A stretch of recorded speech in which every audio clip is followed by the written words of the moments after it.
thlir tu le ngai thatu zong zong te in zawain chibai ka buk chewa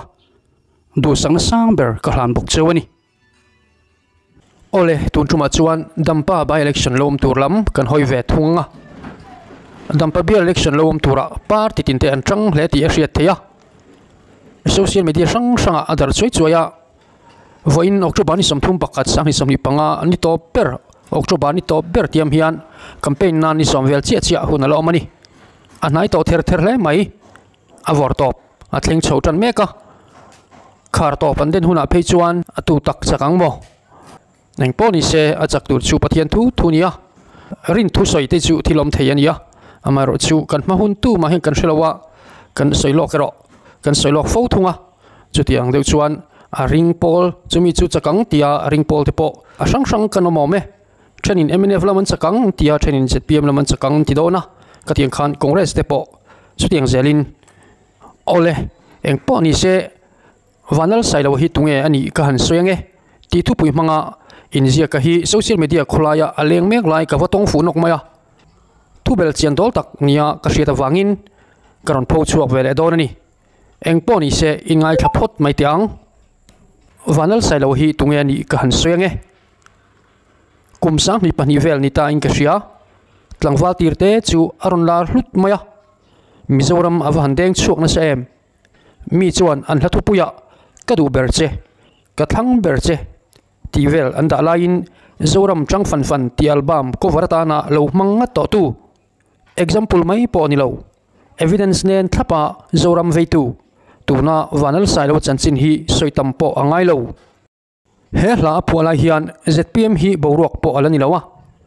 ama Sailowa hian politics lama azwan lu ain rin na phechu 0.00000001 velan yang chu ma se khati hun lai tang to khan Mizoram alo ve to a siam that adu to a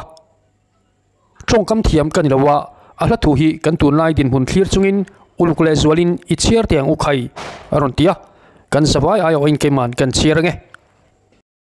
ole kan ngai thale main la thu hi chiar har khop maya chong thuk khi kan nei tamsia chuwang chuanin ka chiar sual de oni point athu ka kha diglo de oni point in mi hriat thiam na kanon ngen chewani don chiangin amak nge ye kan zoram nunzia reng hi o kan pi le pu kan thla tu ten ron mu ve in ron hreve se namin cheidan kan khosazia re theile hausa inkar hlat to ziate anei nung nung afeng ching ching anun zia reng kan mu mai le sia tunge mo phurang bei seina mei cher thi trep to hi chemala zoram din thar tur hian tu ko tange in nga ta ka tu ne na nge in nan tak le sa khon le namzia jong ten nam dang to na chowak aron ton mek lai hian lai khum belin I lo chin bo san mai donem ni lo ching bo lul su apoi em an liam zel si zoram siam tha tung ding tur hian tu dangan ngai lo keinin pheng phe ko atlai ma hian I beize lang namin seidan kan khosazia re theire hausa inkar hlat to ziate anei nung nung afeng ching ching anun zia reng kan mu mai le sia tunge mo phurang zoram chang fan fan hun aliam ma hian o zoram chang fan fan khati zong ka hla thu chin chunia a I chiar thiam har katia thuk nei ani thin sia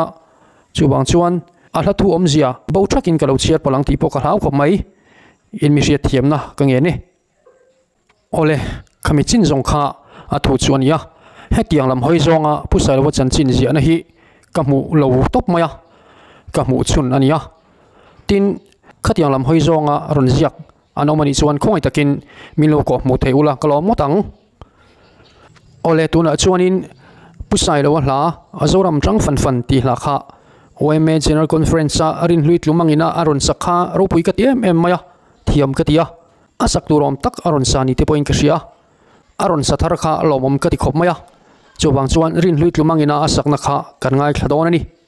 tuna ngai thlang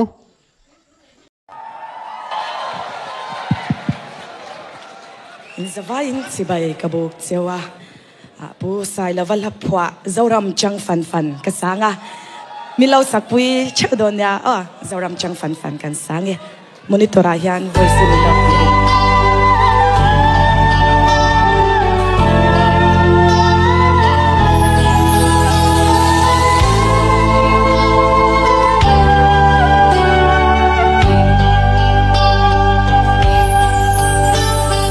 Dong changi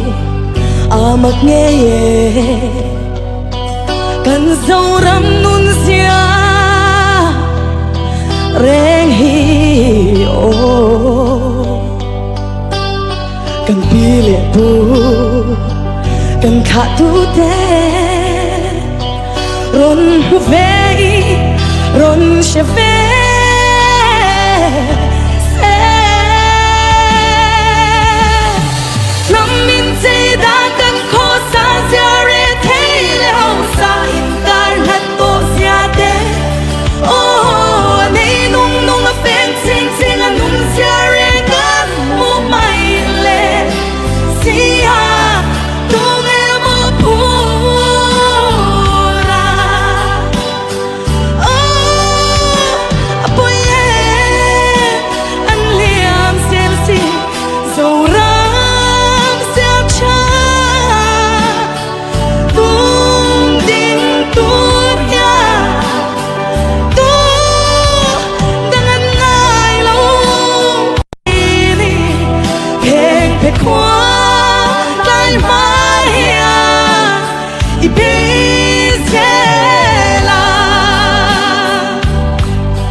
Bây giờ nó mới chết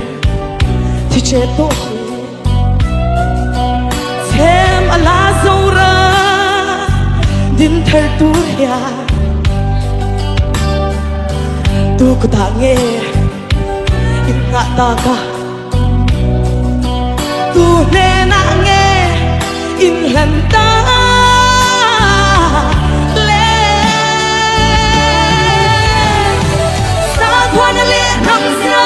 Tiên tâm đăng tô na swa karon sang lan to meg lai hian o lai khum belin ilaw sim bo sak mai to nem ni ia o sim bo lul su o apoye an liam sin si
Hello me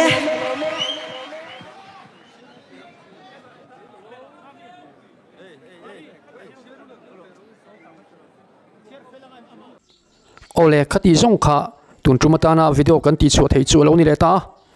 dam pabial mi puite pusai lo voting thau tur chewin in khongai na karon ngen chewani tin thlir tu le ngai thatu zong zong ten khongai takin comment section lama kan hmu dan le kan ngai dan te milo sel liam tur chewin in khongai na karon ngen chewa tin kan thuron soive a khan soi sualte thubel chian dol lo mo chuti ang chi kan lo sei a omani chuan comment section lama min lo correct tur chewin kangen chewa tin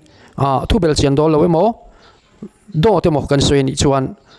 khati ang chi ka chu kan chuale ngai to lawang ti kha kan ron sei du ani like comment le share te tin min subscribe lo te poina min lo subscribe cheu tur chewin in khoi na karon ngen tak meu meu ani e